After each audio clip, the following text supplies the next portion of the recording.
పోలీసులు జీతాలు కూడా ఇవ్వడం లేదు సరిగా. మీకు ప్రావిడెంట్ ఫండ్ వస్తా ఉందా అని అడుగుతున్నా, మీ టీఏలు మీకు వస్తున్నాయని అడుగుతున్నా, మీ డిఏలు మీకు వస్తున్నాయని అడుగుతున్నా. మళ్ళీ మీ జీతాలు పిఆర్సీ రావాలంటే మేమే రావాలి. మళ్ళా కూటమి వస్తేనే ఉద్యోగస్తుల భవిష్యత్ అని చెప్పి నేను మీకు తెలియజేస్తున్నా. భయపెట్టాడు, భయభ్రాంతులు చేశాడు. ఇలాంటి దుర్మార్గుడి చేతల్లో 6 లక్షల మంది ఉద్యోగులు పిఆర్సీ కూడా తీసుకోలేకపోయారు.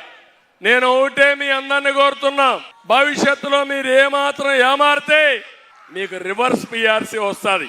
మీ జీతాలు పెంచడానికి కాదు పిఆర్సీ, వచ్చే జీతాల నుంచి ఏ విధంగా తగ్గించాలో ఆలోచించే దుర్మార్గుడు ఈ అహంకారి సైకో జగన్మోహన్ రెడ్డి.